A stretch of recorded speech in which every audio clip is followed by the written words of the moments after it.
So it's a little bittersweet for me. This is the first What the Puck I've done without my sidekick, Rick Strom, who was arrested, as you guys all have heard about at this point, and so we don't know when he's going to be back. But for the next little while, I'm going to take over hockey. It's the playoffs. I've grown and kept my playoff beard now for a few years, and my mullet, according to somebody who tweeted me, my mullet is growing in well, too, for the playoffs. I want to talk about, and we're going to get to the games a little bit later, but I want to talk about one of the characters of hockey. I mean, Don Cherry is a real character of hockey. There are other coaches like John Tortorella, who's a real character in hockey. A lot of the players, it's funny, there's a sameness, a homogeneity about NHL players. They talk the same way. If you want a drinking game between periods, you go listen to an interview and you count. You can either drink when they say, but like that, or when they say, well, you know, you count the you-knows, and whoever gets the highest, you drink. But then there's Darryl Sutter. Darryl Sutter, as a player, played for the Chicago Blackhawks. He's one of 7 Sutter brothers. He hails from Viking, Alberta. He speaks, as you would imagine, a Viking would, in fact, speak. And he's a successful coach. He's the Kings coach. He knows what he's doing. He has for a while. When I was a kid going to Rangers games and they had these fierce rivalries with the Islanders, there was nobody more unpleasant than the Sutter brothers, Brent and Dwayne, who played for the Islanders. I really hated them. I don't throw that word around lightly. I hated them.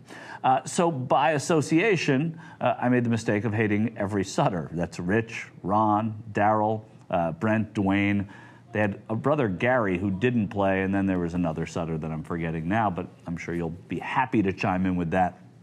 But Darryl Sutter's now a coach. He gives these press conferences and these answers that A, remind you of Sean Penn, but B, sort of lull me into a calming, he speaks in such a monotone. He speaks out of the side of his mouth sometimes, talks like this. It kind of, I find it soothing. Not everybody in the studio agreed with me.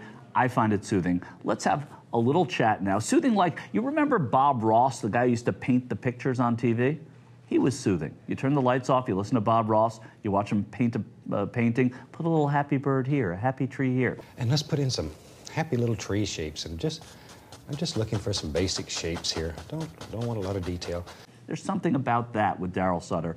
Here is the Los Angeles Kings coach, Darryl Sutter. Okay, let's go. What was it about the first period that allowed you guys to possess the puck and jump out to that lead? What did you like? The same way we've played every first period in the series. It's not been a good day. I lost my glasses early this morning, and I had to go buy a pair of $79 reading glasses today. 79 bucks. You can literally get them at Costco, 3 for $20. Coach, earlier in the series, you talked about not having enough. Their depth was beating your depth. It seemed like your third line had a really great game tonight. Who was that? The Stoll, Williams, King line. Yeah, they're good. Can you pinpoint anything that got Patrick Kane going in the last couple games? Pardon? Can you pinpoint anything? Coach, was there a turning point in the second period that turned it around for you? Not really. How close is this team to last year's team? Not close yet. No sense bitching, right? Nobody's going to listen to you. I found out during the press conference that we haven't played a Game 7 since 2002. So I can't wait to get back there. We tried to start the game with a full tank, and I think we had some guys that were on empty at the end. I think every game is different. I didn't say nobody was listening. You said that. Yep. Who cares? Never. God. Geez, you know, that's the thing. Good, you. Either way, what are they saying? Just wait and see. Both teams have won 3. No, I'm not. Not really, no. Yeah, it was awesome. Not really. I thought he was nervous. I know you're a little bit taken by surprise. Besides the obvious that you've won the last 2 games, what are you doing differently the past these 2 games to enable you to win? Save elimination.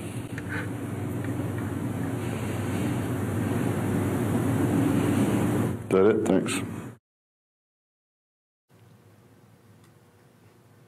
God, he really seems like a dick. But there's something sort of Jeff Spicoli from Fast Times at Ridgemont High about him. Fast Times at Ridgemont High. There's something sort of endearing about him. He's got a sense of humor, and you can tell that the press likes this guy because he's really entertaining and he's engaging in a very disarming way. So I'm giving a what the puck salute to Darryl Sutter. Not only is he have his Kings won 6 straight, staving off, as he mentioned, elimination by doing what? By avoiding elimination. And then beating the Sharks. Now he's up on Anaheim 2-0. They're going back, playing Game 3 tonight. This guy is a classic hockey coach. I love this. Makes me want to go to Viking, Alberta. So after the game tonight, watch the game or don't watch the game. But even if you're not a hockey fan, go in and watch Darryl Sutter's post-game press conference. I promise you won't be disappointed.